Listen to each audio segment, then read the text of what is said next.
This is the Like Bike U12. Let's talk about some specs. We'll talk about the pros, and then we'll do a test ride and tell you my cons. This thing says it has a 500 watt motor on its website. It also says it has a 750 watt motor on its website. I have no clue which one it is. I probably could look it up, but it says a 1500 watt peak.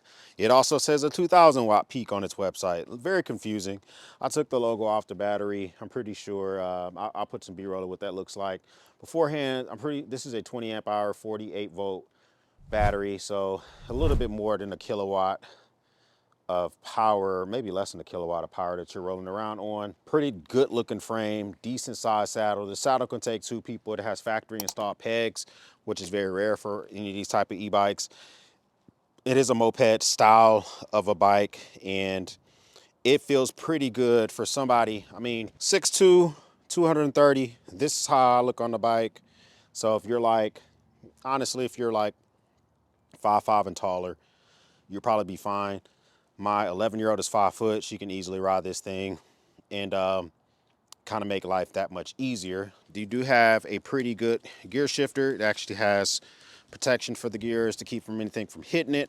Crankset is pretty boring. The pedals are pretty mediocre. The places where they skimped out on this thing, the pedals, the grips, we'll talk about that more later.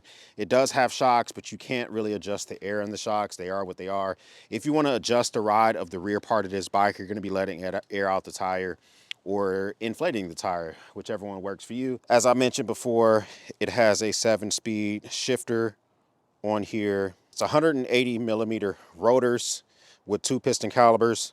The front caliber was a headache because you have to install the rotor and then you have to adjust the caliber. It does have a front light, like a lot of these bikes have. The light itself shines pretty decent, but I probably will get an aftermarket flashlight to go on the front of this. A very bright screen. This is what it looks like here, full sun that we got going on right now.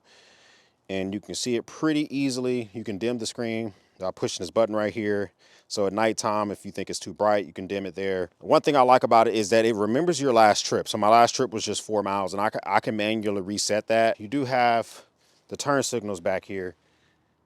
And so there's not really a daytime running light.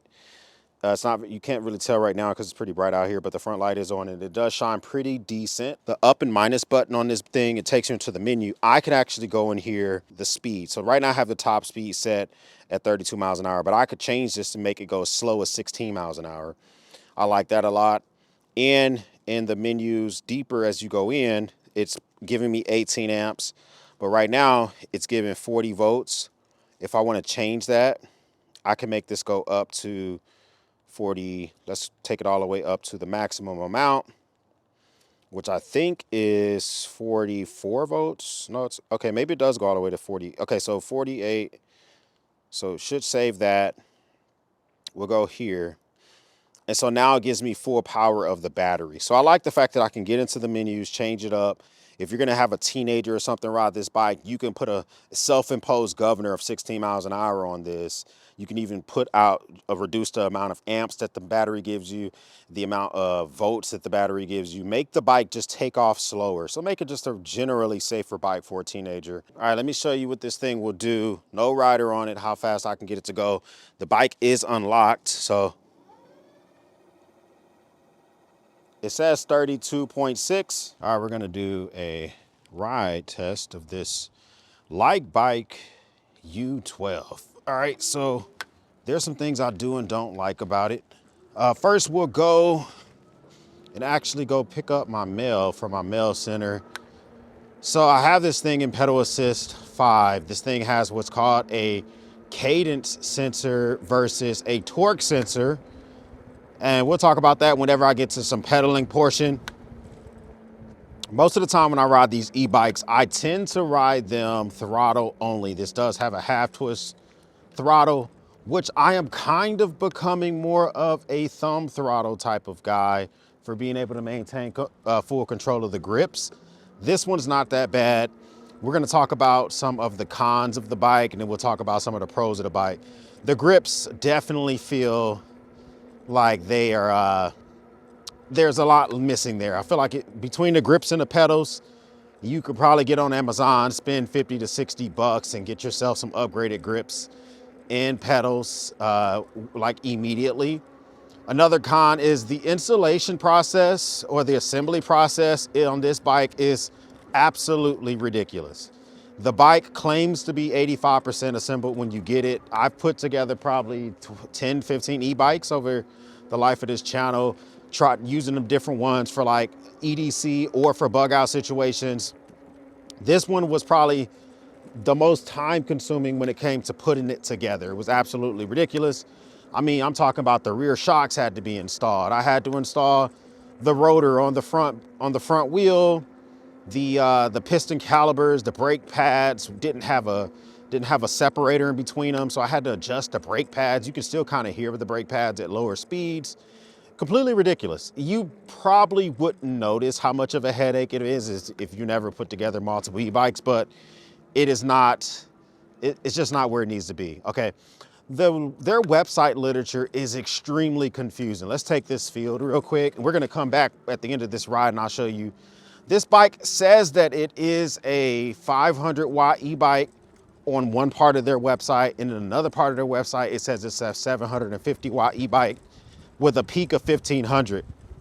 Now, right now, if I go through this screen itself, this thing does not tell me the watt output that I'm doing. So I don't actually know what watts I'm putting out, but I can tell you this. If this thing has the ability to peak at 1500, my question is, when the hell does it do it? It doesn't do it on hills. Hell, it doesn't really do it on like flat surfaces. It definitely feels like a 500 watt engine with a peak of 750. That's just how it feels. Now, it says that the peak speed on this thing is 28 miles an hour, up to 32 miles an hour when it's unlocked. I have it unlocked right now, fully. I have a full bag with me right now, full gear, and I'm riding into the wind, so I'm probably not gonna get up to 32. But once I take this next left turn, we should easily at least be able to get up to like 28, right? Because if I just unlocked it to go 32, we should be able to get up to full speed. I took this off at a full battery, so let's take it right now. We're gonna go and see, can I get this thing up to the highest mile an hour? So here we go. 20 miles an hour, 21, 21. Yeah, it is kind of struggling with this wind. I might be able to test it, 22. It is very windy today, 23. All right, so we're 23. I got a stop sign coming. I really don't want to stop at the stop sign because it already took a lot of effort just to get it this high. I've already dropped the battery bar. This is another issue. Let's bring the speed down a little bit. All right, so another thing about this bike is it doesn't have a volt reader on here. This is a 48 volt bike. I would love to know when I'm like at 50% if it gave me a volt reading. So if it said like 45% or 45, not 45 volts or 46 volts, I would know that I'm running this thing down. I have to rely on this battery bar, which is just not like the most accurate whenever you're riding these e-bikes, to like just solely rely on a battery bar or a percentage or something like that. I did bring myself down to 2 to pedal assist 2 so that we can test out the gearing on here. This does have a 7-speed shifter on here. So if I crank this thing up to now pedal assist 5, this cadence sensor should begin to give me more power so that as I pedal, I can actually more thoroughly enjoy the ride on this. And yeah, as I get it up to 19, if I'm pedaling, I should be able to get this up to 32. Am I gonna be able to do that? We'll test it out. So we're about to ride into like direct wind. It's a very windy day here in the DFW Metroplex. So we'll see if I can do it. This is gonna be extremely hard on this next street though. So imagine you're using this bike and you are in a small house. It's just you and one other person or whatever. Could you use this? Yeah, it's super windy. We can't, just give me a second. I am thinking, guys, on the ride back from my first stop, which is at my Marine X Mail Center, I'm gonna be able to get some better speed with the wind in my back. We'll see how it goes though. See, we get here.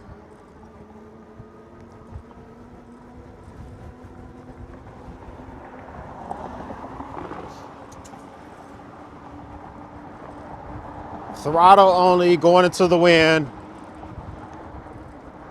We're gonna go back the same way we came. Hopefully on the way back, we're able to possibly just get a little bit more speed, because on the way here, it was extremely windy with the wind going in my face. So I'm thinking if we go back, if we go back the same way, but this time we maybe utilize that wind to our advantage, we should be doing pretty good. So we're in pedal assist 5. I don't like this cadence sensor so far on this particular bike. It could be just a little bit better. I do prefer a torque sensor. I have been kind of spoiled by riding my hay bikes and a few models of my Mac Fox bikes, because those have much better sensors on the crankset. But let's pedal right now and see on this straightaway sidewalk, minus this street right here, can I get this thing up beyond 28 miles an hour? It's cranking now. Let's slow down because I don't want to get mowed down by a car. All right, let's get, we're gonna go. I have one path I prefer to go that has a hill that's pretty difficult for some of these e-bikes with at least like a 15% grade. We're gonna go that way. But on our way there, let's just see if we can get this thing to get up to at least past. Can we get it to go past the 28 miles an hour mark? All right, so 27, 28, another speed bump. All right, Ghost, I'm pedaling. It's almost completely pointless to pedal at this point. I'm in the 7th gear on this shifter. Okay, so 27.1 is where I'm kind of topping out at. If you're a lighter rider, you might be able to get this thing up to past 30. I myself weigh 230 pounds, and I have a 20-pound bag on right now, along with my jeans, my boots. I'm wearing a big ass hoodie. So there's a lot of things that's like not working in the favor of being able to get this thing to go faster. Plus these speed bumps aren't helping in this wind. So we're gonna go. Let's keep trying to crank this thing up. So 27, 28. You really gotta pedal it. If you wanna go faster, it's gonna be up to you and your pedal sensor, this cadence sensor. I have to turn right here. I really wanna get this thing up to 31. Let's just see if we can really force it. Here we go. It's just not enough watt power in this thing. A lot of other bikes, I'm really cranking on this cadence sensor. As I crank on it, 29, 30, 31. All right, so you can get it up, okay? You can definitely get this thing up past the 30 mile an hour mark. However, it's gonna take a lot of pedaling from you. So I just did a bunch of pedaling. I got it up to 31. Right now we're throttle only, no pedaling whatsoever. Let's just see what we get it up to.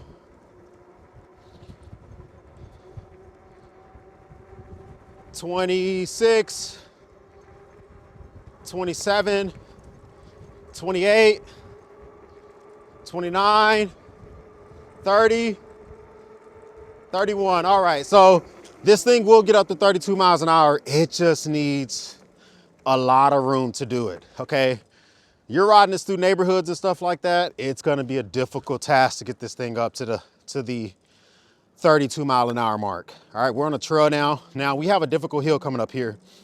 I'm gonna slow the bike down a little bit. There is a hill coming up right past these folks that are in front of me walking, okay? I'm gonna let them clear the hill, okay? Now, as we get to this hill is about a 15 to 18% grade. Most e-bikes I test have a difficulty throttle only on this hill. And so there's only been a few bikes that have easily have passed this test: the MacFoc X2, the Hay Bike Braun, and literally those are the only two bikes that kind of pass this with the amount of torque that they can put out and amount of watt output they can put out. We're gonna take the hill going about 18. If the bike drops below 7 miles an hour, I'm gonna start to pedal to help the bike out. So let's just see. We're approaching the hill going 20 miles an hour. Here we go. 20 miles an hour. Here's the hill right here. So it did come down to 10 miles an hour. Now that's what it's like when we approach the hill at 20 miles an hour. What I like to do is I like to do this test twice, okay? That's if you gave the bike a little bit of leeway. We're gonna do the same exact test because every single bike is able to make it when I crank up the hill already going 20 miles an hour.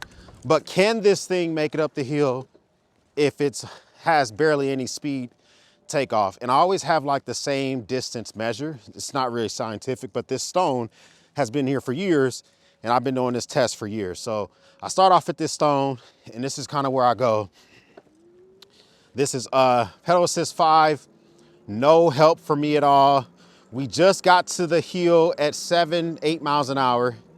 Can this thing make it up this hill? And it did it. Okay, so it made it up the hill. I will say that although it doesn't feel like it's giving me 1500 watts, I think that it might be doing it. It just doesn't have a lot of torque off the line. So torque and the watt output are two different things. And I think that if it gave me more torque, you'd be able to do stuff on this thing like do wheelies, you know, burn off faster, stuff like that. It doesn't have a lot of torque. And I also don't think it gives you a lot of those watt powers. It doesn't give you a lot of that power when you first take off. And that's why it feels like it's underpowered. However, just going up that hill, it did feel like it was giving me power as I got to the top of that hill. Here's another little hill here. It seemed to handle this one just fine. And I am purposely letting off the throttle on the hill because there's a FedEx truck coming and it still seemed to do okay. So we're gonna another straightaway coming here. Now this next straightaway should give me the opportunity to easily reach 32 miles an hour. We're gonna see if this thing can do it. It's lost one battery bar, which I know this thing has to be still rocking off at least like 47 volts-ish. The nominal charge on this thing should have been like 52 volts. I don't know what the charge is on this because I don't know if this thing has an app. It might have some app, some Chinese app or something like that, but there's no way for me to immediately know. But we're gonna do this. We're gonna see if we can get this thing up to 32 miles an hour right here. We're at 19. We're going into the wind. This is gonna be very difficult as we head into the wind on this bike. We're coming up to a two-way stop sign, which always makes me nervous because cross traffic does not have to stop. But we really want to see if we can get this thing up to 32. All right, here we go. We are at 20 now. We're not going to be able to do it. We're not going to be able to do it. It's just entirely too windy out right now. You know, we're really, really fighting the wind.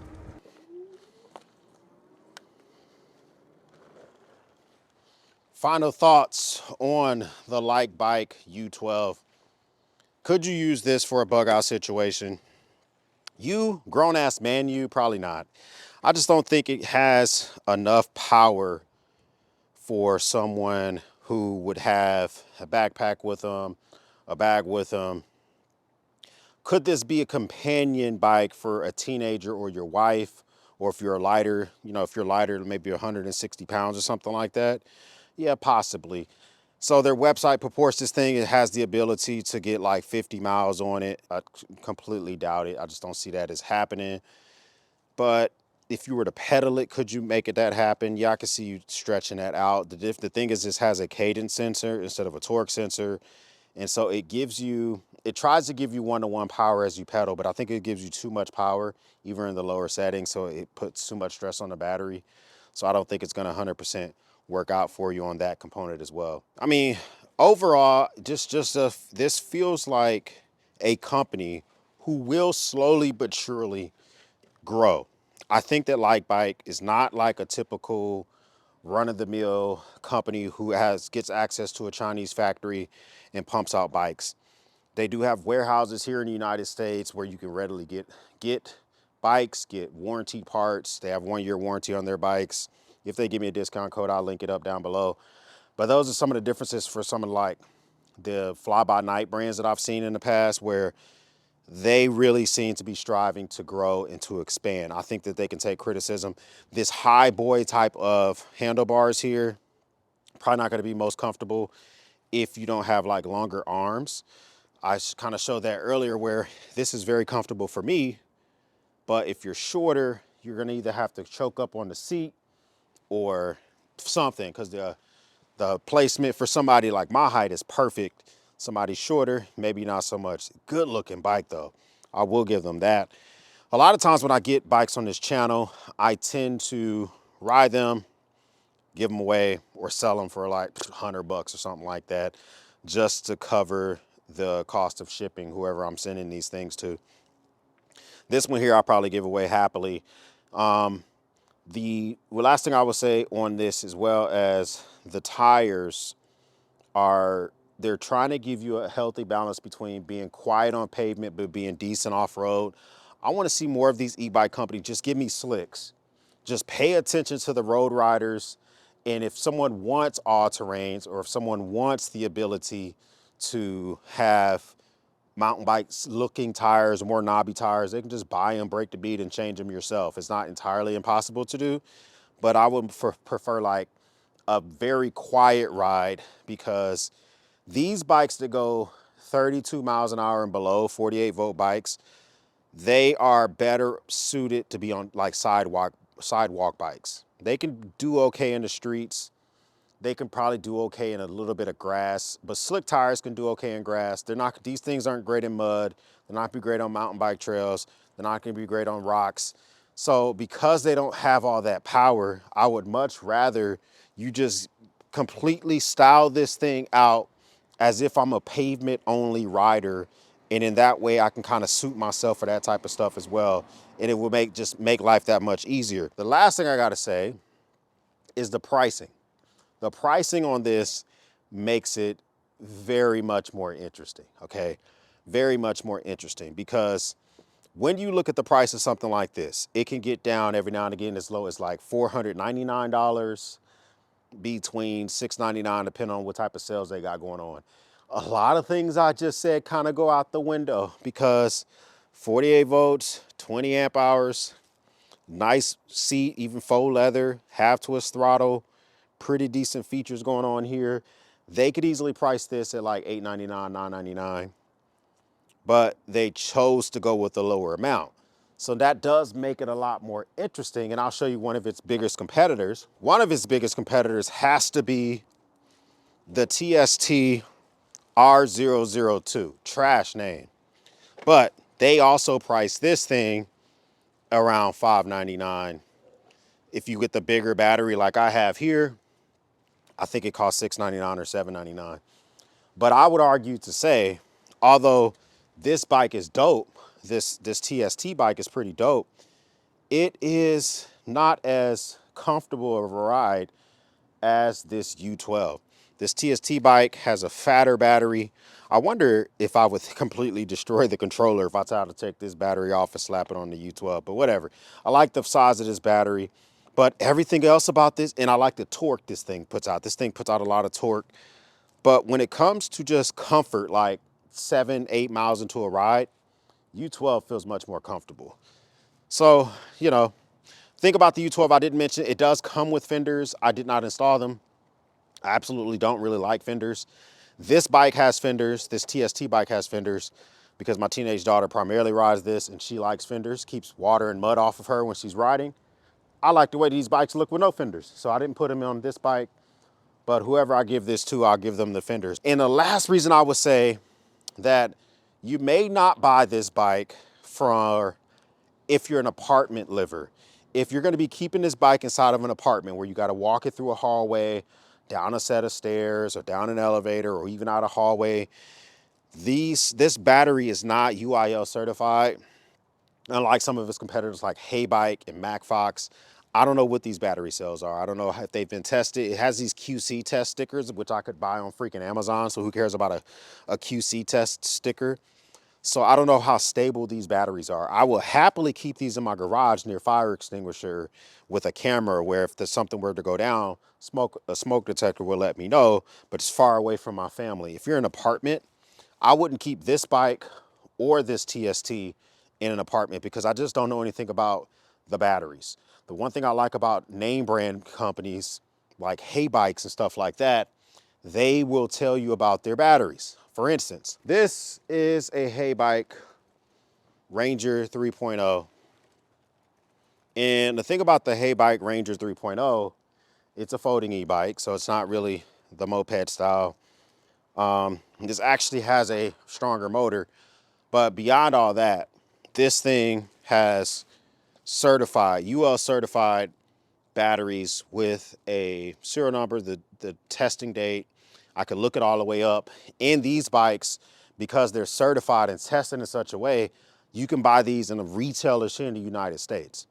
So these are much more safe batteries than something you're gonna get in a light bike. But I do believe the light bike is striving to be like a hay bike in the future where you're gonna be able to get UL testing and you're gonna be able to confidently know that you have a bike that's not gonna freaking go up in flames. Would you take this thing? So that being said, stay tuned for the review of the Hay Bike Ranger 3.0 because for about double the price of this, you get, I would say double the features easily. First time stopping by, hit the subscribe button. I would love to have you part of the battalion. If this is not your first time stopping by, well, thank you once again for watching me run my grape. For everyone else, we'll speak soon.